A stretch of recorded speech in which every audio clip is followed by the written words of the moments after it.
welcome to MLW Confusion. I'm your host, Rob Cameron, bringing you all that you may or may not need to know about Major League Wrestling and its television programming. Or, well, you know, at least I would if MLW was a thing proper anymore.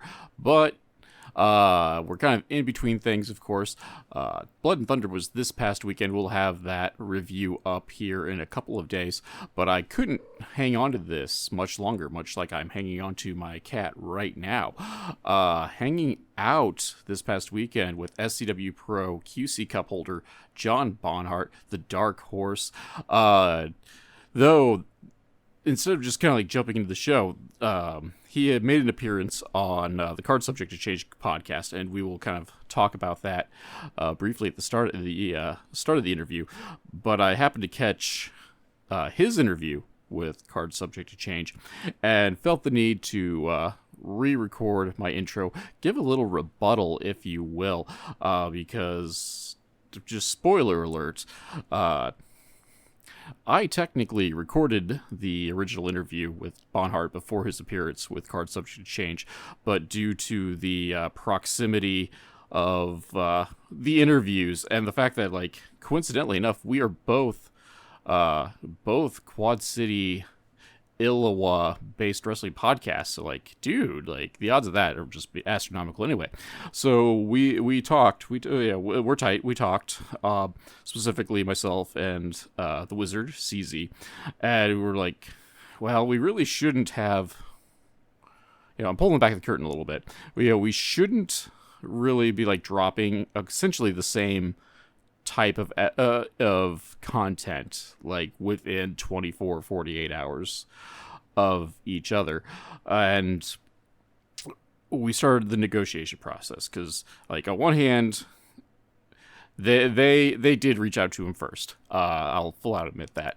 However, Bonhart was willing just to jump on the show at any time, and so despite some technical gaffes, thanks technology, he was on right away. We were actually supposed to record over a week ago, and I probably would have dropped that episode in lieu of what was dropped last week.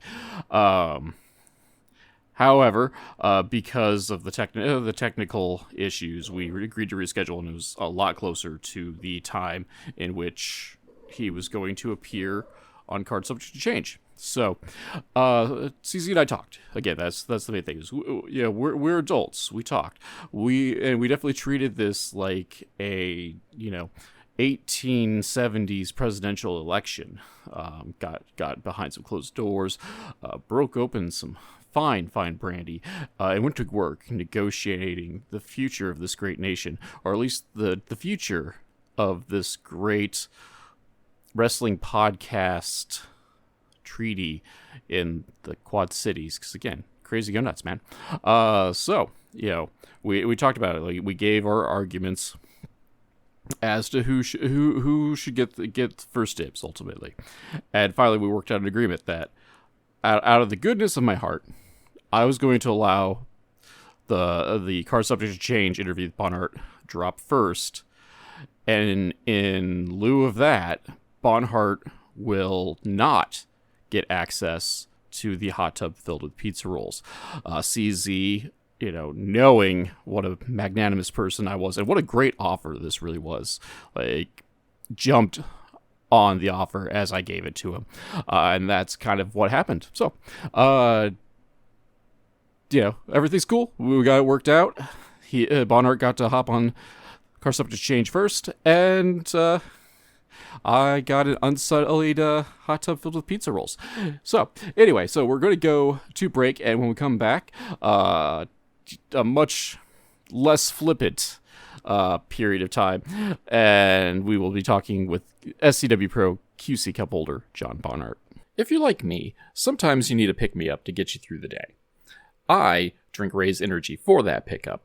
Ray's comes in a bunch of different flavors, and more recently Italian Ice, which is great, by the way. And it contains no sugar, so there's no crash after you drink it. And really, best of all, if you go through me and go to repsports.com, use my code CASS, you get 15% off your order. So Also, be like Cass, drink Ray's Energy. Welcome back, everyone. Special guest in the studio today. I am with SCW Pro QC Cup holder John Bonhart. How are you doing today, John? I'm doing pretty good. Thank you for having me on. Oh, thank you for coming on. I'm glad we finally got you on after our technical difficulties. And also, cheap plug this out just for the record, so I feel superior. I technically had him on before the Card Subject to Change podcast did, but they do theirs live, and I throw things in the can. So patting myself on the back for that one. No, they're cool. I get my digs in because it pops CZ mostly. But so Oh, you'll. great! I'll be hearing about that tomorrow. Oh, just for the record, like we've already dropped something out. So like if you have technical difficulties and drop out of the thing while it's live, I'm gonna get a text to go put on a top hat and then act like I'm a 1910s silent film villain and take the blame for all the technical difficulties. Okay, we'll shove it all on you then. Yeah, we've already pre-planned, me taking the heat for everything if things go wrong. But Okay, cool. enough about indirectly putting myself over. Yeah, so you're relatively young in the business. Well, I like to start kind of at the very beginning. Like, where did your fandom of professional wrestling begin? It goes all the way back to when I was probably 5 or 6 years old. Growing up, we didn't have a whole lot of money, right? So we couldn't afford cable naturally.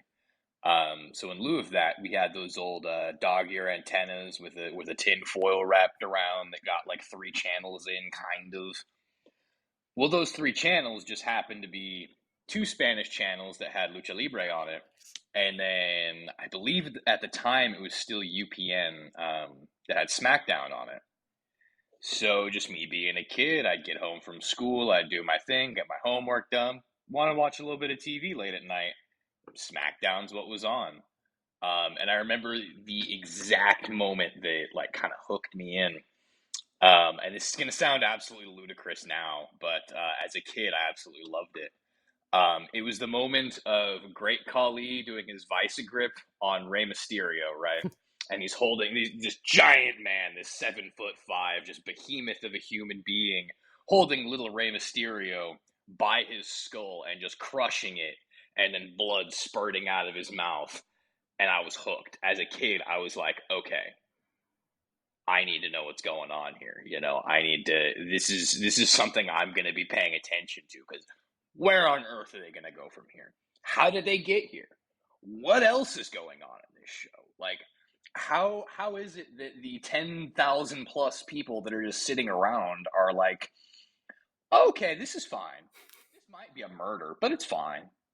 You know. And so next week I was back. Next week I was back. On and on and on and on and on. But yeah, it was just that one moment. And then as I started to watch more and more and more, that kind of thing became less and less and less what I was really into, and it became more of your Fit Finley versus Bobby Lashley, all of your Chris Benoit matches, your cruiserweights, all of that kind of work rate stuff. But it was that theatrical moment right there that just really, really sunk its teeth into me. And when stuff like that is pulled off well, there's nothing quite like it.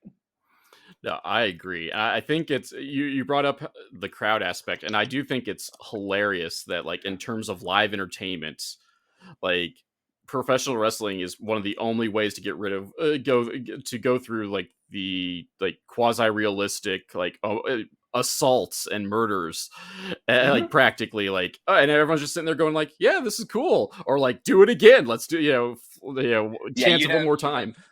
You'd have a couple people in the crowd who are like, oh, nobody's getting out of their seats, nobody's calling 911, nobody's rushing the ring to save this man. And I'm just, as a little kid, I'm like, okay, there's something going on here. What is this? And then, of course, I think it was probably like a month and a half, 2 months later, Bobby Lashley flipped an SUV on top of Fit Finley. And I'm like, okay, hold on. Pump the brakes here. This is professional wrestling? I'm in. And then they repeat the process like 15 years later with Braun Strowman doing his "I'm not finished with you" and like dumping Yeah, ambulances. yeah, with the ambulance. Oh my god. That was great. uh, That was phenomenal. And then you have the occasional limousine blowing up, uh, those are always fun bits. there are so many things, and and again, when you, as you said, it when it's done well, it works. And then there's so many, and then a lot of other times you're just kind of like, how does this go? Like I know I'm old and jaded, and I'll see some stuff, and I'm like, okay, this is mildly interesting, but how does this going to play out in a wrestling aspect? Like, because at the end of the day, professional wrestling is settled in the squared circle, and rolling an SUV over someone is all well and good, but like, that technically isn't the end of the story. Hmm. But digress on that. But yeah, no, it actually sounds like you came up in like just the perfect time of SmackDown, like when it was kind of the best.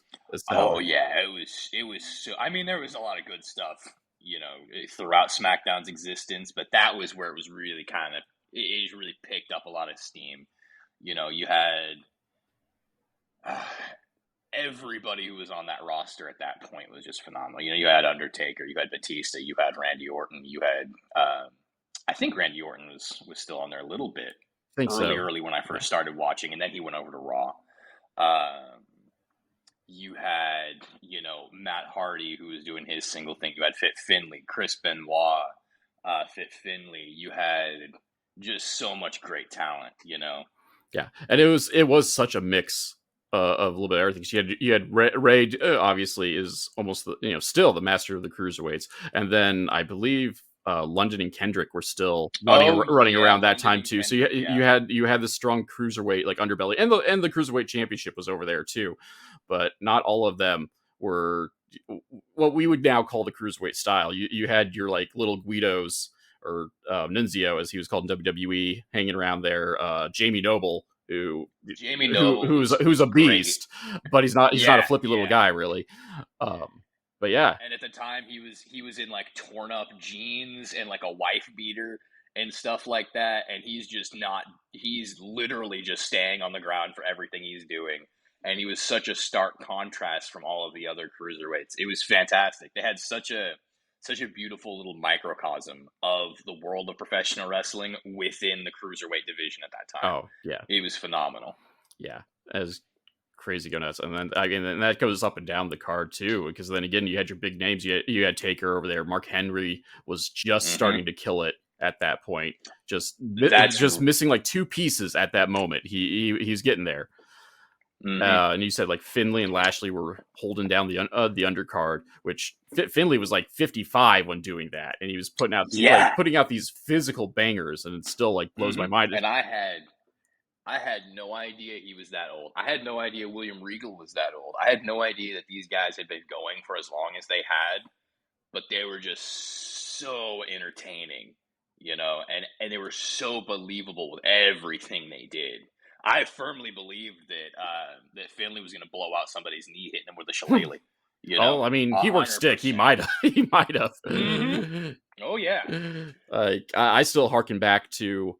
I want to say it was an uncensored, but I mean, people can correct me later on. But like him breaking William Regal's nose on a WCW pay per view, and you can like pinpoint the exact moment it happens too. And Regal like does a brief like, "Oh wow, my face is broken," and then just comes right back in and deals with more of his haymakers. And yeah, that was Yeah.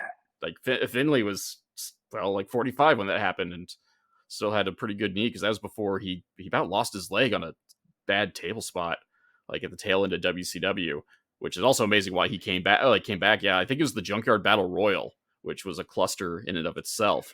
Yeah, that just sounds like a bad Yeah, idea. like Oh God. almost everybody got injured in that match, like at like missed time injured, not just like, oh, my back is out, or like, Hmm. oh, I needed stitches. Like Regal like about lost his leg out of it. Like a couple guys, yeah, were out for a significant period of time after that because it wasn't a junkyard. Like they just put a camera on a helicopter and just let people fight in a dark junkyard and thought it was a great idea. Welcome to 1999 WCW. Yeah. God, listening to William Regal talk about that on his podcast is always so just interesting hearing it from somebody on the ground floor at the time. Because, like, it sounded like they didn't know what was going on either. They were just told, hey, there you go. Yeah, and they're This much time to fill. yeah, and like most of them, like they really wanted to put on a good showing because they weren't being used otherwise too. Like that was like Sandman's like last appearance in WCW, I think, and then yeah, like a batch of like the luchadores were in there for like no good reason that weren't normally on TV as well. So people were doing some weird crazy spots just to be like, hey, everyone, notice me because I'm not on TV terribly often, and you know that help lead to some of the clusteriness of that match. So that started your fandom. Yeah, you just briefly talked about catching some lucha libre. Like, did that have any lasting hold on you as much as SmackDown, or was that just more of just kind of like a Oh, definitely. Definitely it did. Definitely or did. no? Didn't mean to cut you off there. Sorry. Um, but it was a very different animal, right? Because it's all in Spanish.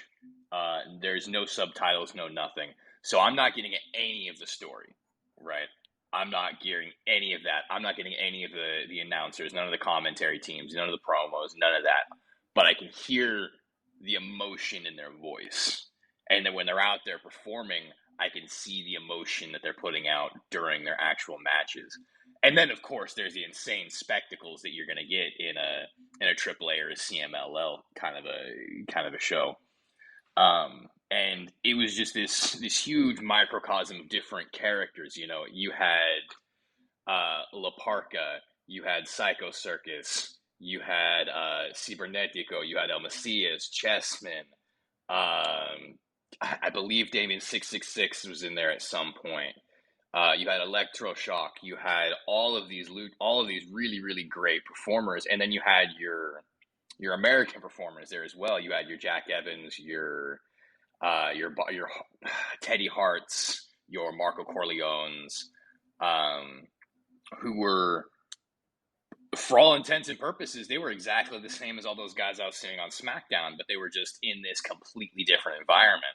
And it was very interesting to see how the crowd still loved everything they were doing, or they hated everything they were doing. You know, in the case of Teddy Hart and Jack Evans. But for watching those kind of matches, it was, for me, it was a lot of the just insanity of it all. You know, there was a lot of those lucha style tag matches where there's no tags in and out. And if you don't know, you know, the rules of something like that, and you're just seeing bodies flying in and flying out, and you're like, oh, this is incredible. This is awesome. What is going on? You know, I like it to like watching Dragon Ball Z when I was a kid. You know, you never know who's gonna come in and hit what. You know, you never know if that's gonna be what ends everything, or if that's just gonna be a glancing blow, and then you're about to see somebody get just absolutely just dog stomped. You never know. So a lot of the unpredictability in watching Lucha Libre was great. Obviously, the pageantry, all of these things. Um, I don't know how well a lot of that holds up now. I specifically remember going back and trying and watching a Cibernetico match, and like, I don't know, there was a lot of like dead space. Like it felt like during guys like entrance and stuff like that, there was like dead space where I wasn't sure if like he was having issues getting down there or what was going on. Um, but yeah, I mean, maybe that was part of his entrance, and just I didn't know what was going on. But yeah, and it's crazy that some of those guys are still going around. Like, Psycho Clown is in Chicago all the time. Yeah. And I remember watching him as a kid in his little trios with the other two guys from Psycho Circus, and just thinking like, these people have more than a few screws loose. I totally like. I wonder what it's like when they take those masks off. You know what I'm saying? I'm like, are they? There's no way you can go from doing that and then just be a normal dude like on the streets. There's no way. No way. You can liken it to the comic book nerd in me. If anyone's aware of what of onomatopoeia in DC Comics, like he's like this masked guy, nobody knows who he is, and then literally he just comes home and he's a family man. Like, but he has like this hidden trophy closet filled with superhero masks that he put a bullet in the full forehead Okay. in, and but like, and then like he shows like he comes home in a cast in his arm, and then he shows off a tennis racket because they make sure everything he does is silent unless he's doing the onomatopoeia thing, and shows like a broken tennis racket and his cast arm, and like implying that like tennis accident. So like in theory, like he just comes home and he's like a totally normal family man. Meanwhile, like he's doing these horrible things to other superheroes. Like, so I can see Psycho Clown, doing the like skewers to the head and then coming home and just having a Throwing some day of shrimp it. on the Barbie, Just, you know. yeah, just a regular Joe. But with Lucha, I was just like have this like rich fantasy life where they just never take off the mask, and it's like I blame like El Oh Santo and yeah. Blue Demon for that. Watching like their own music, their old movies where they're just like hanging out in like sweaters and doing whatever, and then like, we got to go help the local police do Hmm. do whatever. It absolutely But blows my mind that like I believe it was Blue Demon or Blue Demon Jr. was like a legitimate political figure. And he always had his mask on whenever he was doing a press conference, whenever he was doing a debate, whenever he was doing any kind of an appearance, he had his mask on. And like I'm thinking to myself, like, how is the Mexican government just not questioning this? Like everybody's just cool with this, you know? But I guess that's just the impact of lucha libre, I guess. well, and it's even crazier because like they don't technically like release their real Yeah, names while they still have the gimmick. So like how do you like I exactly. always wonder like how do you get around that? So do you literally just vote Blue Demon like Like you'd on the have to, ballot, right? and like when he submits his forms to get on the ballot, is he say like Blue Demon, 555 Cherry Avenue? Like, I like, wonder if he's got like his own like separate passports and IDs and like social security number and all of these types of things specifically for Blue Demon. I wonder. like it, the culture's crazy, and like yeah, because like even Japan has done that with Great Hmm. Sasuke was a member of the Japanese Diet too, and he got permission to not take the mask off. So you just have all these like businessmen looking dudes, politicians, and then here's Great Sasuke in his business suit and his dreadlocked mask. Like professional wrestling is crazy, and it's crazy all over the world. And Absolutely, I man. guess again that's one of the reasons we love Yep. it, right? Um, so being that going into the wacky world of professional wrestling, so what like actually gave you the push to say like I am going to do this? What made you say I'm going to go get trained? Um, it was a couple of little things that kind of added up. When I was younger, I was definitely one of those kids who was doing the backyard wrestling things with all of his friends. It was early 2000s. I think a lot of kids in small towns who didn't have anything else to do, but they had a bunch of friends who were rabid wrestling fans. It's the natural progression, right? And then got a little bit older. I got into my teens. I did a little bit like a 1 day training thing at this promotion that probably had no right bringing in a 14-year-old kid to be doing anything. And this isn't me trying to knock them on their ability or anything like that. It's just strictly the venue that we were doing this at was like it was the venue where they would put on shows, but it was essentially a large backyard in the hood in the San Jose. And they didn't have any like restroom facilities or anything like that, so they would just use the side of the guy's house, and you could definitely smell it from the ring. Yeah, not great. Um, and so after kind of doing that, I was like, yeah, I can take a bump. I can move around a little bit. This is okay. Cool, cool, cool. And then I had some other friends who went and got like kind of properly trained as I was going through high school. They had already graduated and they were starting their adult lives, and they went and they got properly trained and they did shows for a little bit. And I was like, once I get out of high school, I think I could do this. And then, kind of life changes, this and that happens. I get out of high school and I just go straight into college. The whole time I'm in college, I'm like, I really wish I just went and got trained somewhere. but there wasn't really like a good spot to go get trained at. There wasn't a lot of promotions running in my area, so I was just like, okay, well, I guess we'll just shelf that, go about life. Um, then I got closer and closer and closer to graduating from college, and I was just like, it was just like an itch. I specifically remember I had to walk from my class to my car, and it was about a 2.5 hour, not 2.5 hour, like a 2.5 mile walk to and from every single day before and after school. And as I'm walking, I would be listening to music and just like picturing like this song is an entrance song, that song is an entrance song, this song is like a highlight package and things like that, or like this song is like the opening to a show or things like that. And I was just like, okay, so I guess I'm not going to be able to just shelve this. This is not something that's going to go away. This is something that I deep down inside of me want to do. So after I graduated, I started going to this little place in San Jose called Pro Wrestling Revolution. I went there for about, well, it was about a year and a half, 2 years after I graduated, when I was kind of trying to figure things out before I found out about them. Then 2022 comes along and I start training there, very beginning of 2022, right? Well, February, March rolls around, pandemic hits, everything gets shut down. And I'm like, well, okay, I guess I'm just gonna have to wait this thing out, see what happens. And I spent the whole pandemic just trying to get into good shape, just trying to, watch as much wrestling as I can, yada yada yada, looking around at all of these, at what school I want to go to once everything opens back up. And I settled on Black and Brave. And at this time, I'm living in Seattle, Washington, and as soon as I had enough money in my pocket, I went through the whole application process, got accepted, paid everything off, found out I'd have to wait, I believe it was a year and a half.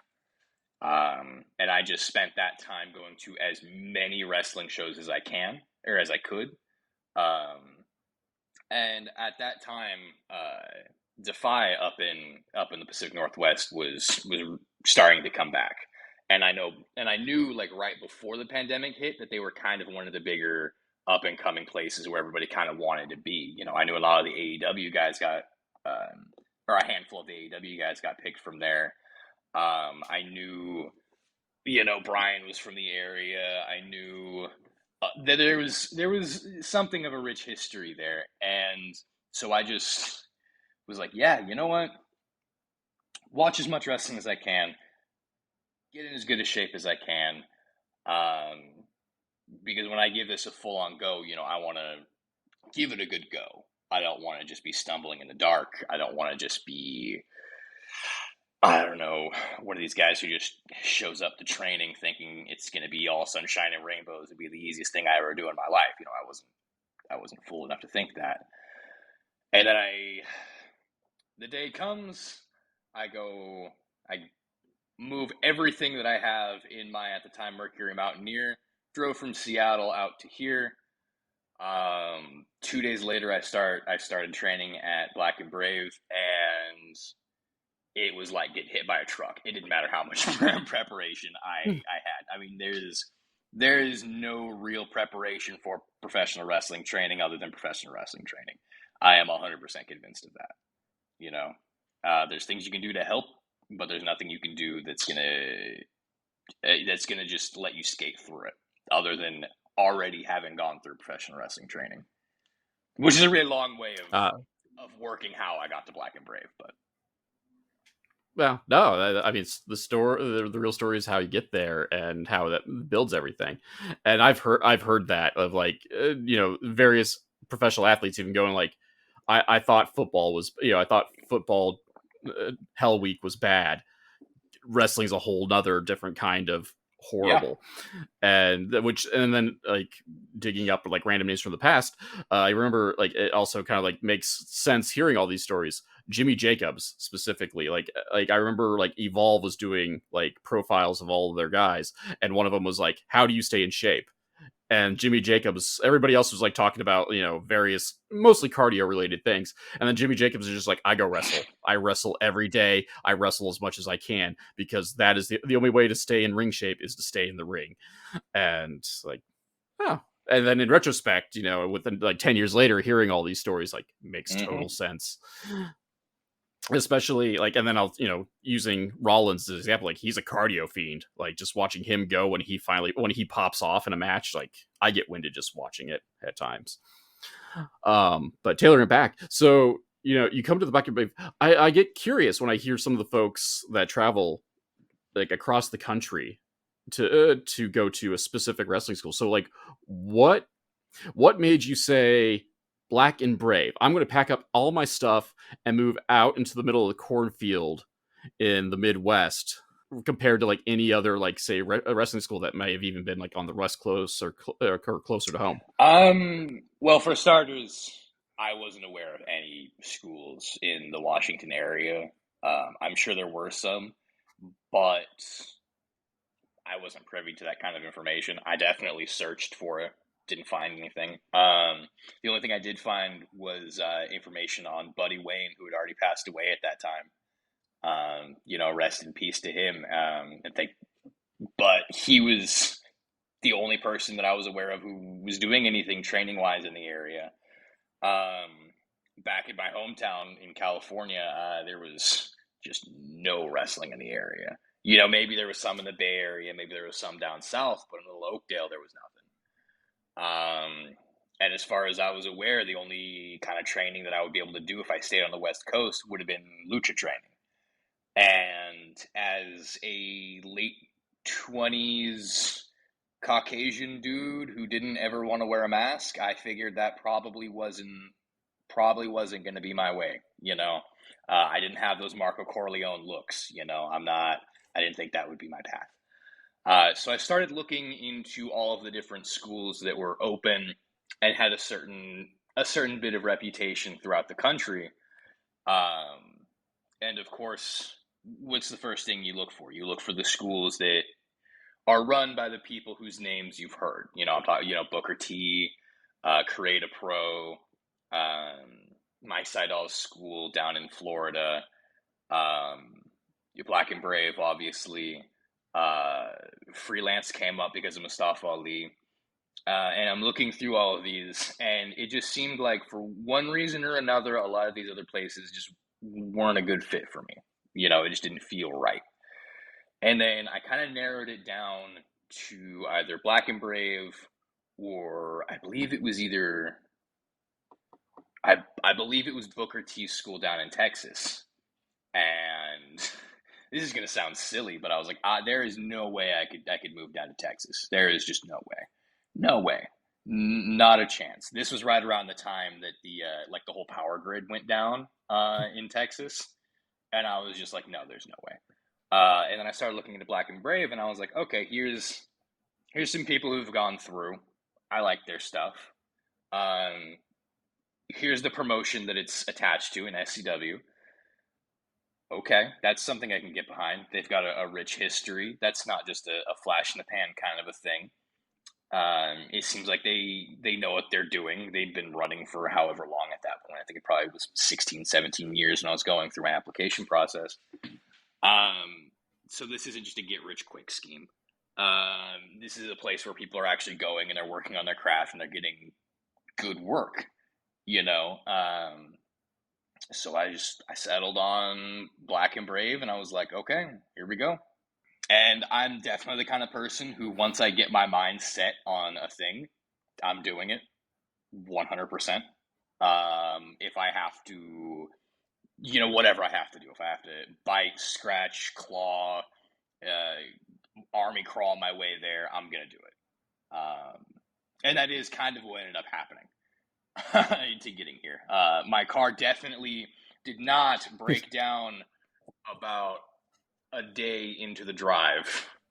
Yeah, definitely did not do that. I got here on time and everything's fine. Well, again, we go with the old adage of, that stuff builds character. But, sometimes you think, do we really need that much character? But, joking aside, so So you'd pack up your life, come out to the Midwest, which I mean let's face it, is an adventure in and of itself. I'd hate to think the culture shock of being West Coast and then coming out here. Not that there's anything specifically wrong with the Quad Cities. I moved here and am choosing to stay here for the time being, but I also was raised like 50 So miles away funny too. enough, from Um, Seattle to here, yes, obviously huge culture shock. You could not take two more different places in the country. I don't think. But where I'm from, Oakdale, it's a small agricultural town in the middle of the Central Valley of California. So I'm surrounded by dairies, by orchards, by cornfields, by tomato fields, by lettuce fields. Uh, it's a lot more similar than you would think. Specifically, that little pocket of California. oh, nice. So Yeah, so it wasn't yeah. quite so it was quite so jarring. So no perks on that. But going back through Black and the Brave, specifically, I like to ask all the graduates this because people hear Black and the Brave and like, oh yeah, that's Seth Rollins' school. Obviously, Seth Rollins is on the road 200 plus days a year, so a bulk of the training ultimately is done with Merrick Brave and Matt Mayday, Crotch. What were they like as trainers, and like even compared to Seth, like how were they different from say Seth? And what was your experience going through that sort of training? Going through training, they were very patient for the most part because I'm at that point we were class, I believe we were 23. So they'd gone through this a few times.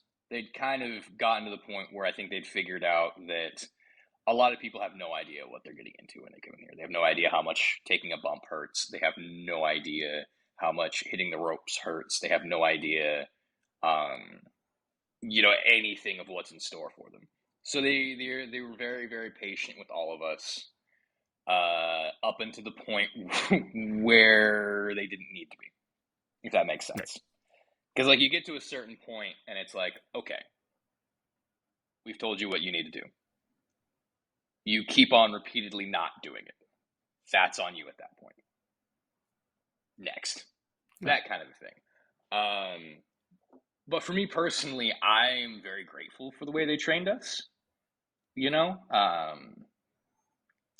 because they could have just run us into the ground. They could have just blown smoke up our ass. They could have done anything, but they were honest with us.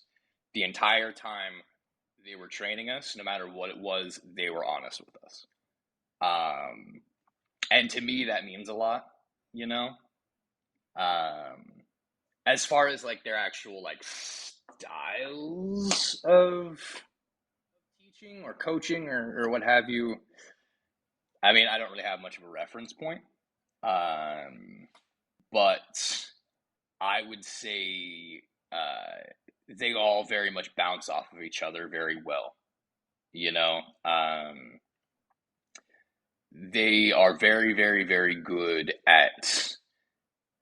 Let's say you're doing a move and Crotch can't figure out why it's not working. Merrick is very good at spotting what it is that Crotch isn't seeing.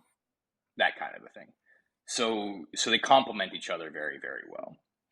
And then when it comes to um, the kind of training that Colby was doing for us, that was a lot more centered on like character stuff, promo stuff, match structure, all of these other things that are so far behind the curtain that I'm not going to bring them up.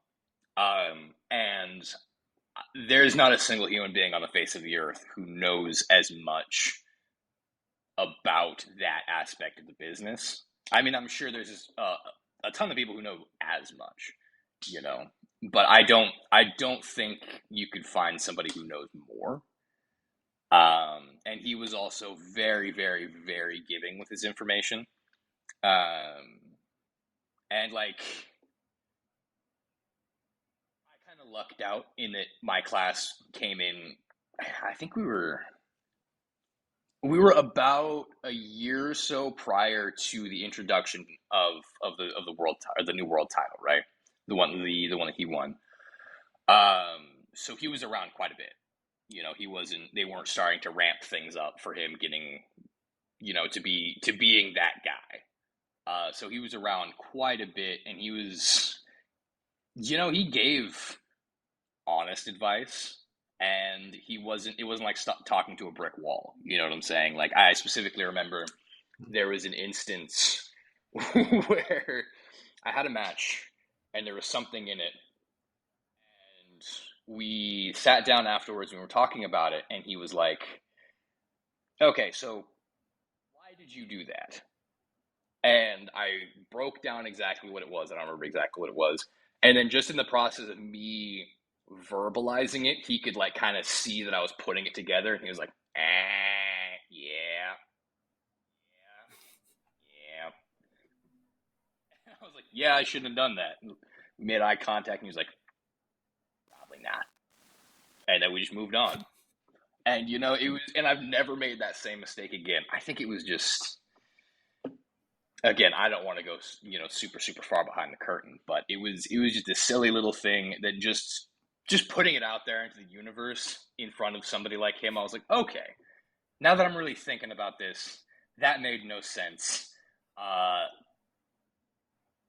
you, and what can I do better? And then he laid out exactly like 3, 4, 5 different things that I could have done instead. And I was like, all right, well, that's encyclopedic knowledge right there. Thank you so much. Well, and I think that's a skill as a trainer, teacher, and coach, is that at a certain level, like, he didn't. I mean, he probably would have if you would have drawn a blank or really kind of pushed it. But like, he also made you like almost teach Yeah, it yourself. was very Like he made you learn the lesson in your own mind, and so he didn't necessarily have to break down mhm. specifically, like. And like, I think that's like, honestly, that's the best, like the best way, like the only way to like fully learn is you got to realize it yourself. Like, yeah, anybody can teach you emotion, but you got to understand, you know why you're typing XYZ, or why you got to jump a certain way, or whatever task it is Mhm. you're learning. Yeah, it was very Socratic in that, and I really, really appreciate that. It shows a certain level of faith in your student to do that, rather than just feeding them hand over mouth. Yeah, you're not just memorizing Yeah. facts at this point. You're actually learning. Yes, we're in deeper learning here. um but obviously, to put you over, like, obviously it worked. Like, you've come into SCW Pro, and within your rookie year, like, you have done a lot. Obviously, we'll touch in a minute. QC Cup, one of the main titles in SCW Pro. But like, even prior to getting that point, like, they obviously had some faith in you and your ability, because they, like, fairly early on, you started feuding with Shane Hmm. Hollister, Shug, who's been like the guy in SCW Pro since his unretirement, Terry Funk retirement, however we want to phrase it. And he was a dude that has like traveled the nation. It was probably just on the cusp of like actual national fame, but before life got in the way of it. So like, how does that feel as a new worker to be basically kind of like put in a program like with like one of like the promotion's legends, like with the guy in the promotion? Um, I looked at it as just as a learning experience, because I'm like, every time I go into a match, I want to learn something. Every time I'm working with somebody, I want to learn something from them. And there are very, very, very, very few people who have as much to teach as Shane does. You want to talk encyclopedic knowledge? That man knows the ins and outs of this business, especially on the performance aspect, to a T. And he knows how to see somebody, see what they're doing right, see what they're doing wrong, see what they could do better, and try to bring out that better. And I definitely became a much better performer thanks to him.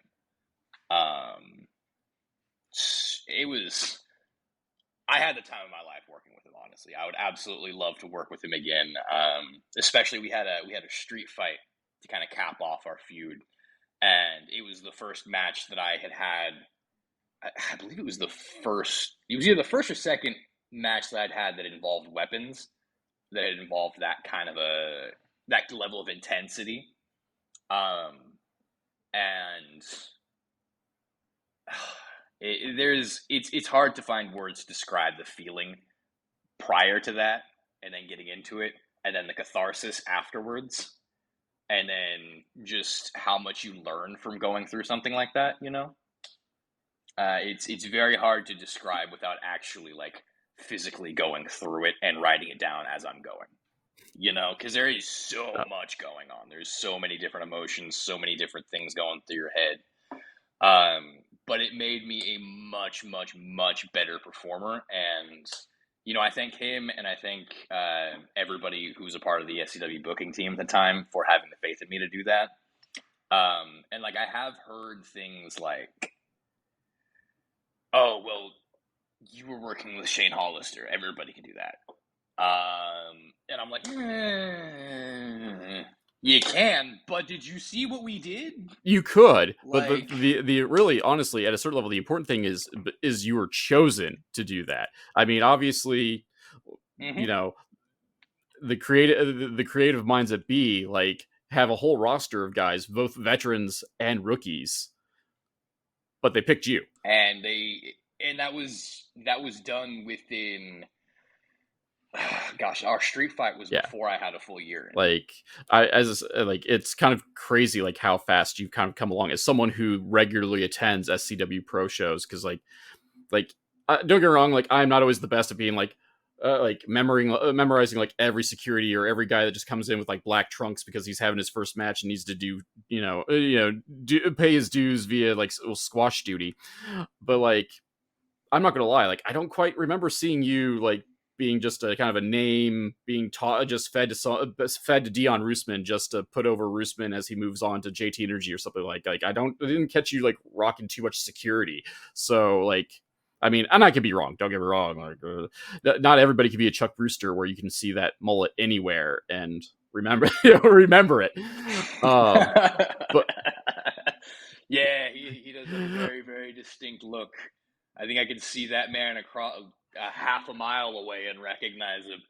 But that's one of the things I do love about watching the Black and the Brave guys come to graduation and seeing them promote. Like that guy was security like 3 months ago, or like and we got guys doing that now.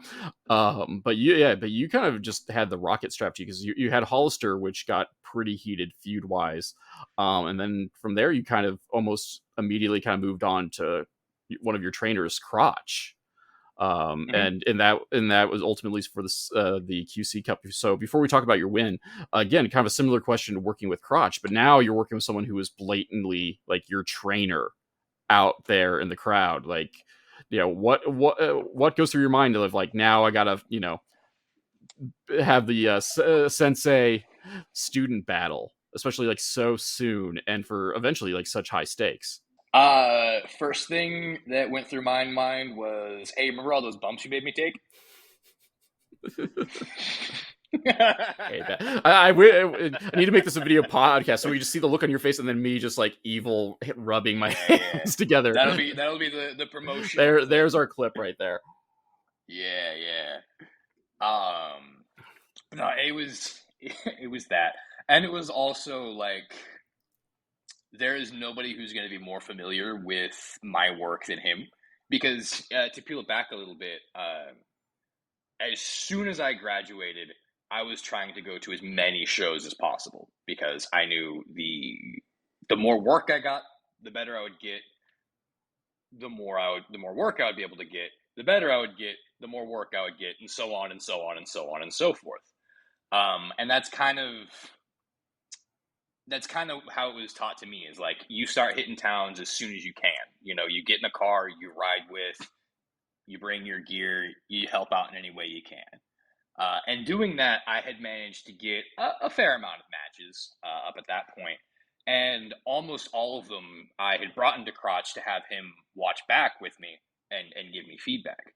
So he had really seen me grow, outside of just the training classes and outside of just what was going on at SCW.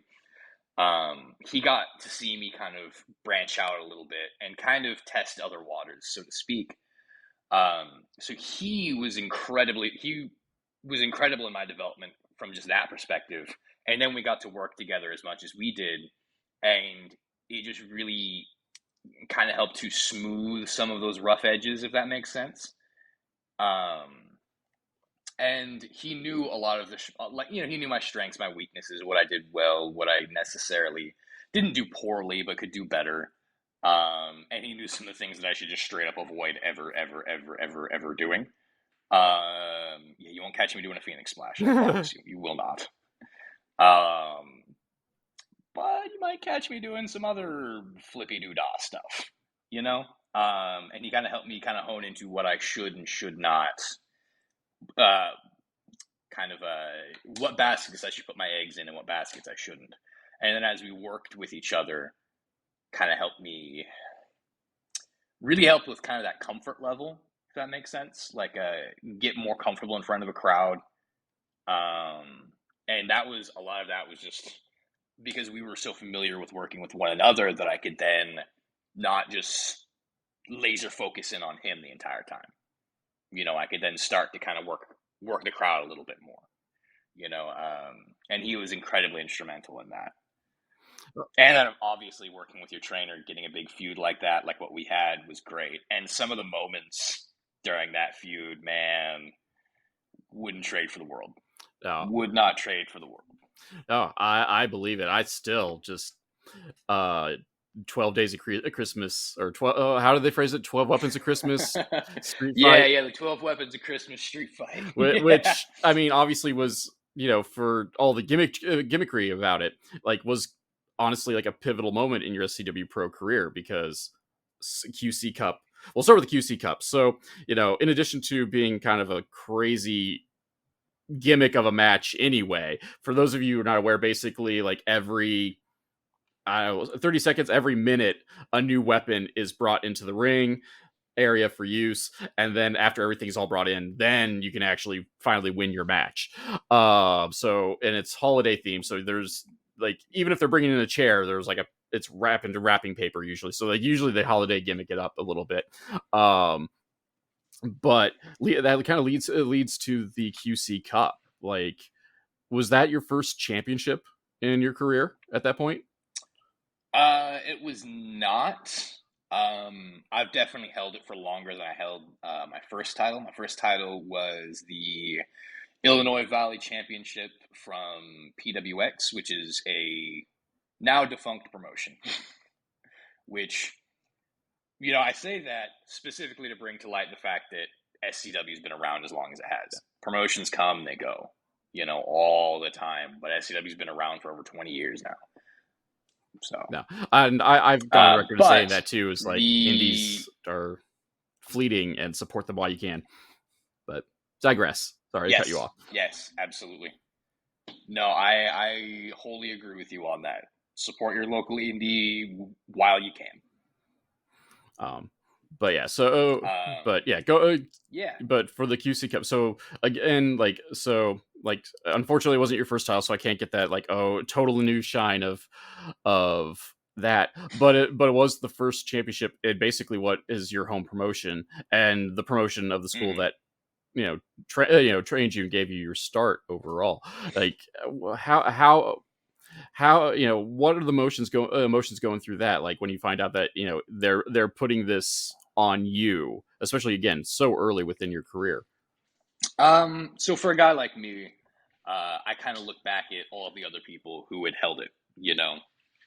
Heather Reckless had it, Devil Dog had it, Shane Boucher had it, Eric Esnight had it, Crotch had it, and those are just the people since I've been around. And these are the upper echelon of people who are in SCW or who have come through SCW. Dustin's the current world champion. Crotch is 20-plus year vet, trained everybody in the building. Eric Esnight is in the hottest program in the entire company. Shane Boucher is constantly stepping up his game, and he can do everything under the sun. He's one of the most charismatic people I've ever met. And it's like, that's now the group that I'm a part of. You know, I'm not saying that I'm on that level, but I need to not besmirch those people, so to speak. I need to do right by their legacy. And that's a little bit of pressure, but it's a good pressure. It's a good pressure, and it shows that there's a certain level of faith in me. You know? Oh yeah, I tell people tell people that I've interviewed all this, especially the youngins. It's just like, that shows faith. Like, yes, it's not, we don't need to be belt marks for anything. Sorry, using the dirty M word on this, but but it shows like that the promoters, the bosses, have faith in you to do whatever job that belt is, whether it's a workhorse belt or it's the belt, the focus of the company. Like, every championship has a meaning to it, and they put the faith in you to carry that torch for however long it is. And again, I'm putting over the fact that, like, Shane Hollister, Crotch, now the QC Cup holder, like, there's something back there. And then, just adding onto this pile, you brought Mark Storm out of retirement. You are now Correct. you are now the centerpiece of Mark Storm Enterprises. The man has been retired, like, up until the 12 Weapons of Christmas. It'd been, I don't know, close to 5 years. He'd been out of the 4 or 5 years out of the game. I believe it'd been 6 or 7. That long? I don't know. Time I means believe nothing to me is what anymore. I I heard. know I was there when he lost his retirement match, but Hmm. time means nothing. I just remember pre-pandemic, and just like, as a crowd, like a member of the crowd, and see everything, like the shock in the crowd of seeing the return of Mark Storm and align himself with this young jerk who's already been causing trouble for the last year for our beloved heroes, was a shock. And then, like, I've heard Mark talk in some interviews of, like, you know the thought had been rumbling in his head for a little bit of getting back into the game. Like, he's kind of at a point in his life where things have calmed down enough and come back in. And he said, like, specifically, like, who would I gel with the best? And he went, John Bonhart, this young kid that I think my character would work really well with and really gel with his character. So, like, he's another, like, SCW, well, we call them, like, SCW originals that Hmm.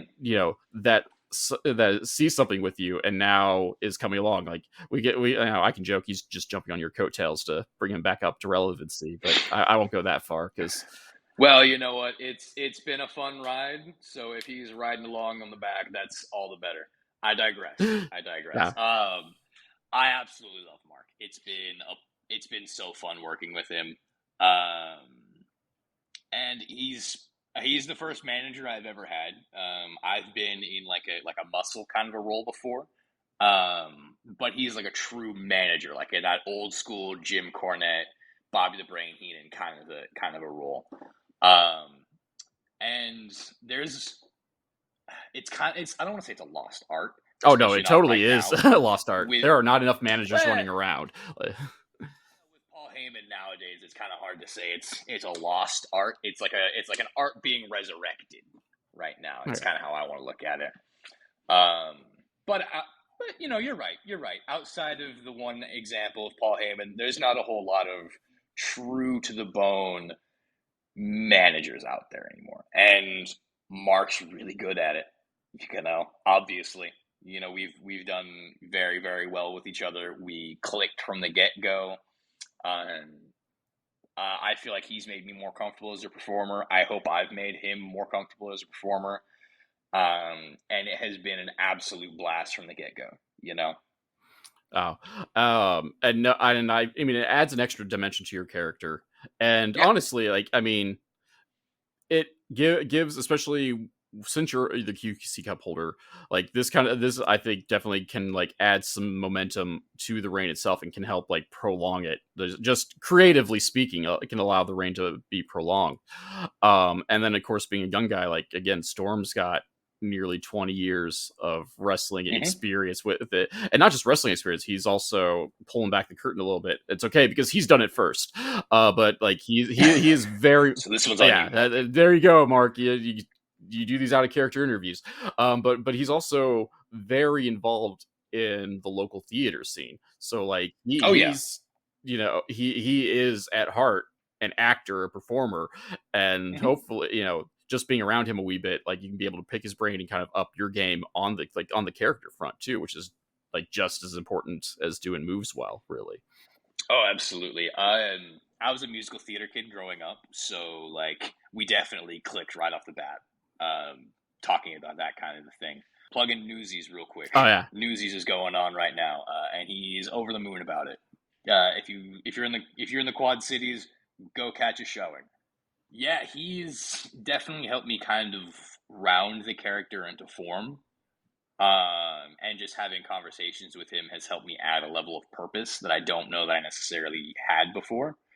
Um, and he's definitely trimmed some of the fat off, if that makes sense, you know?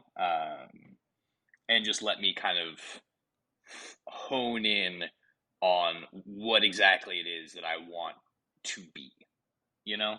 Kind of tailing back to the manager thing, but I think that's exactly what a manager really is supposed to do. And if nothing else, take some of the pressure off from you, because like yes, you are supposed to get the reactions, but like you can also kind of take a step back and focus on the task at hand in front of you, whether that's a championship defense or this match, this promo, and he can be in charge of like getting the crowd angry in the meanwhile, of riling up the crowd and then Hmm. directing them your way as well. And we put it like Mark is very good at that job. There's a reason he's known as the the managerial measuring stick Ooh, that's a good one. back in the That's a day. good moniker right there. Yeah, that oh, I love it. There was like a handful of things that like before he retired that I'm like, like that is just that is great. And like it made me sad when he stepped away, but nature, that's the nature of life. Not everyone, like real life happens. But the important thing is he's back. But the important thing is he's back now, and just also personal side, like he will have a level of like bizarre hatred in this house because the night he returned, for everyone it doesn't know, he Yes. was Santa Claus. Like he was doing Santa Claus for this event, like talking to the kiddos. Actually, he delivered my wife's birthday Oh, present really? at this Wow, event. I did not know Yeah. that. So I like, did like not know that. yeah, so like for us, so like I made an arrangement to have a special SCW Pro gift given to my wife because she loves SCW Pro as much as I do. So I did, snuck Merrick some stuff, and like Santa Claus delivering it wasn't part of the deal. Like that, like I didn't know that was gonna happen. But all of a sudden, like Santa comes up and is like, "Ho ho ho! Here's your birthday," and she's now crying because she got a gift in public from Santa Claus. But like we did spend like the rest of the night like, who is Santa though? Like, was it a quote unquote, professional Santa? Was it the real Santa Claus? And then street fight happens and he attacks Hmm. Crotch, which is also one of Don's favorite wrestlers in Excellent. SCW Pro. And Excellent. so now we are all, as great as Mark is, now we have to hate him. Which that's fine with him. That's what he likes.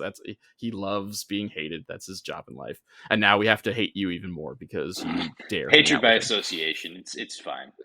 It's fine. But kind of moving out of the SCW Pro bubble, I'm not gonna lie, I'm not fully as familiar with your work of outside of SCW Pro, but I did get the opportunity to check out, I believe it was Midwest Championship Wrestling Yes. Illinois. That you did check that out, and like it blew my mind that like you are not a complete jerk up there. Like you are actually like friends with the crowd and the local hero. But going into like stylistically wise, like which do you prefer more? Do you prefer to be loved by the crowd, or do you prefer to be that jerk that hangs around Mark Stone? Um, I prefer to do whichever is going to elicit the greatest response from the crowd. I don't know if you happen to catch the most recent MCW show, but I was back to being a conniving, egotistical jerk. Okay. And that just had everything to do with the fact that I was working with AMB there. And there is just something about a tiny little hometown hero that makes me want to squish his head. I don't know what it is. It just seeing a crowd be that much behind somebody makes me want to just pull the rug out from underneath all of them. And we did. That is precisely what we did. He ended up getting the better of me, but I took the wind out of his sails for a little bit. Would highly recommend checking that show out, by the way. I believe the entirety of it is uploaded on YouTube. Okay, is it up? Like I watch just so much wrestling. I don't have like a good rotation outside of the MLW stuff, and that's the MLW stuff is technically my bread and butter. But I'm not gonna lie, like it always blows my mind a little bit, like to see a guy that like I violently like booed and heckled and whatnot, and then I check out this other company and he's over there smiling and clapping hands. It always blows my mind, and I've known better now since, I mean, for 50 ever since I started going to independent wrestling and started going to multiple companies. Knight Wagner taught me that lesson indirectly, of all people. That's okay to be a terrible person in one promotion and be like the happiest guy in the world in another. But like, so moving out of the SCW Pro bubble, like where all are you working at this time? Like, what's coming up for you show wise? What is coming up for me show wise? Next week on the 20th, I will be at Iron Spirit. One of my regular promotions. I've been working there since February of 2022, I believe, maybe 2023. 2023. I run in a tag team there for the most part, and they have been a huge supporter of mine since day one. So big shout out to Iron Spirit, to Logan, to DB, to the Sit Down Marks podcast, to all of them. I will be. Let me pull up my calendar real quick. I've officially gotten to that point where I have to use my calendar to keep everything kind of in order. I will be doing THT early next month, which is a promotion that has popped up in Ames. It is primarily run by Jeff Maddox out of Omaha, Nebraska, and JJ Garrett, who used to be based here in the Quad Cities. So I'll be there in August. I also frequently go to Janesville Wrestling Alliance up in Wisconsin. Fourth Wall in Wisconsin. I believe they're out of Milwaukee. WrestleMax out of St. Louis, technically Columbia. I do. Who else have I recently been at? Like I said earlier, I try to get around as much as possible. MCW, of course, as we mentioned. I believe I'll probably be there next month at some point. And then, of course, there's a lot of promotions that I go to try and just help out at and get on. Chicago Style is one of those. AAW in Chicago. Not too long ago, I got on their live program, which is kind of like their pre-show NXT-ish kind of a show. I feel like I'm forgetting other places, and I feel awful for that. But yeah, I'm trying to get out as much as possible. Kind of my bread and butter though is SCW, Iron Spirit, MCW. JWA, and those are kind of like my core four, if you will. And then I'm trying to bring in trying to go to WrestleMax as much as possible. They've had me on a couple of times, and they're an absolutely fantastic place to work at. I like going out to places like that. They're a little bit farther away, just because you get to see all of these different workers, all these different promoters, these different crowds, these different venues, all of the like, and that helps you learn and grow, and it's a whole other thing, I mean that's the life of a professional wrestler. Like that, as you put it, that's exactly how you learn things. And honestly, networking is arguably like one of the more important aspects, especially at this grassroots level. So it sounds like you are making the rounds anywhere and everywhere in the Midwest. So if you guys, listeners, if you happen to be, Iowa, Wisconsin, Illinois, just be on the lookout for John Bonhart. He's hitting the roads. I also want to give a shout out to Uh, Trailblazer out of Kansas City real quick. I haven't been there in a while, but they gave me my very, very first match. So I'll always have a special place in my heart for them, and I would love to be back there at some point. It's just schedule wise, it just hasn't lined up. Oh, yeah, I hate that. There's so many guys I'm like, yeah, like when you open, oh no, oh well, I'm probably not going to catch that, or you're not I can't try to pull string. Not that I have actual power, but I can't even be like, hey, get this guy in, he's open. But yeah, so gonna slowly wind things down. Midwestern goodbye. Slap my knees. But I would be remiss if I didn't field this question from my wife Dawn.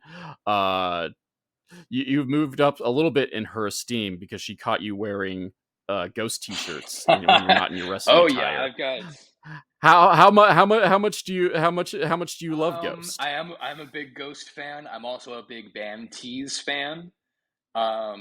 Ghost specifically, though, I mean, Cerise, Hammer, Rats, Pinnacle to the Pit, a lot of phenomenal songs.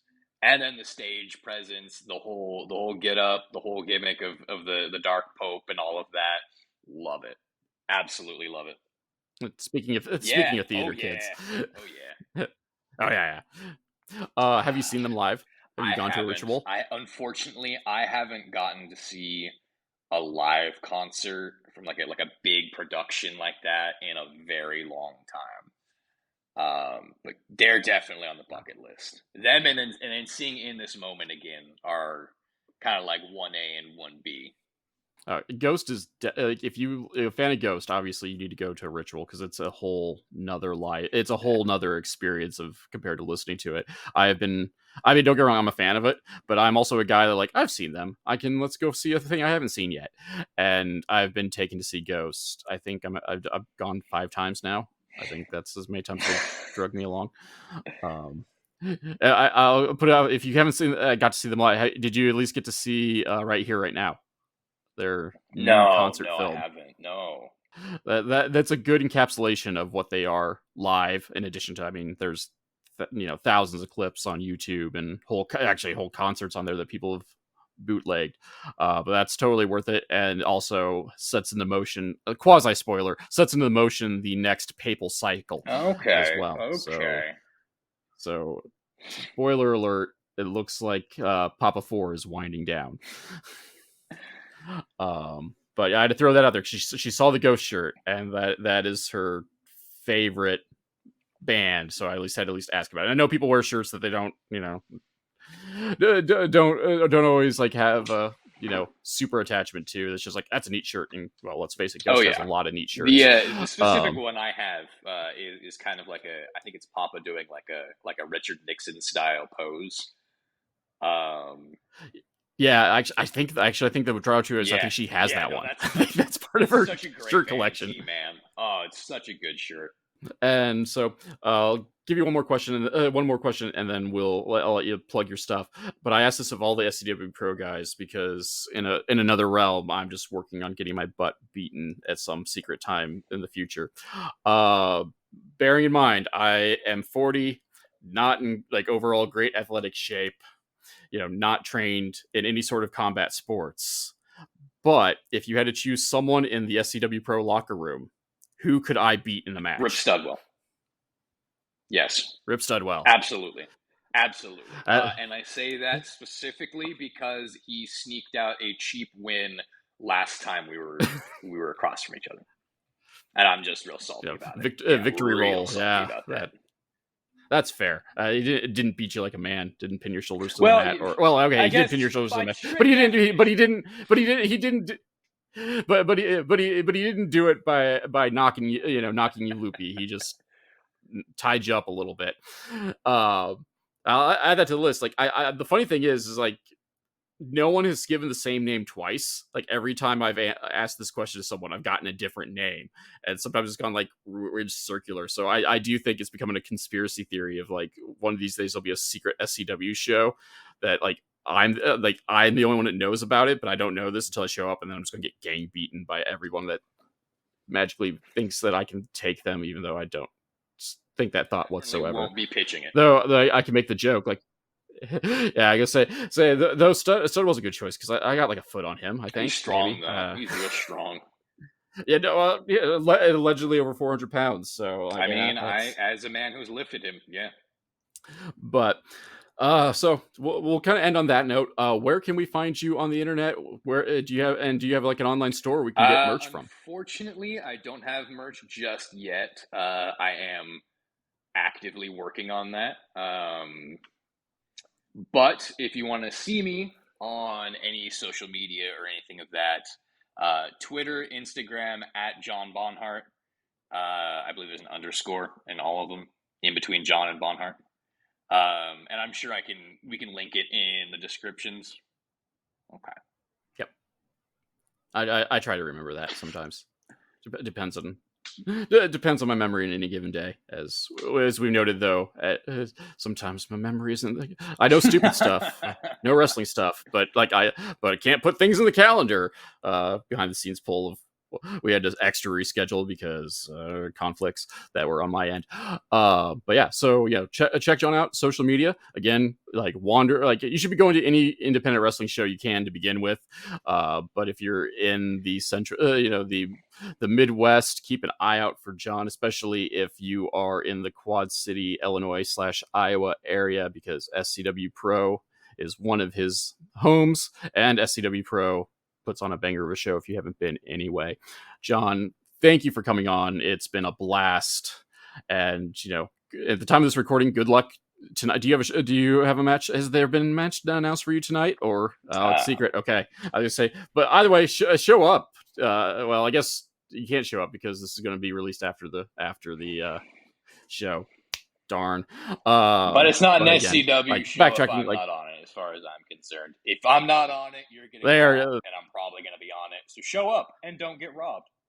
But thank you for coming on. It's been a blast. Thank you for having me. It's been a great time. I'm glad we were able to get it done, and we didn't have any technical difficulties this time around. MLW Confusion is a weekly podcast that's written and performed by Rob Kammer and is hosted by Spotify for podcasters. MLW Confusion is part of the Urban Wrestling Network, and you can check them out on the Underground Rundown on YouTube at Urban Wrestling NW. Background music for this section is Ruined My Day, performed by Alan Schroeder. If you enjoyed this podcast and would like to support, please like, subscribe, and tell your friends, family, and enemies. Leaving a review is also helpful, as word-of-mouth advertisement is very important for small podcasts. My social media links can be found in the descriptor, but the Twitter and Instagram are at The Nova of Cass, that is TheNovaofCass, and Facebook is at MLW Confusion, all one word. If you'd like to support monetarily and help upgrade my equipment and etc., please check out the tip jar at ko-fi.com/Casanova, or if you prefer some more bang for your buck, go to patreon.com/Casanova, that is CASSONOVA, whereas for as little as $2, backers get access to the podcast early and without those pesky ads, plus other exclusive content. So join the crew that is headed up by Keith Wynn, Alan Schroeder, The False Prophet, Alexander McCarthy, and Left Tendo, and check it out. You can also find t-shirts, coffee mugs, and other merch at the Confusion Podcast store on Teespring. Links will be below. For business inquiries such as ads and sponsorships, please email at rzkammer, that is KAMERER, at comcast.net. Thank you for listening.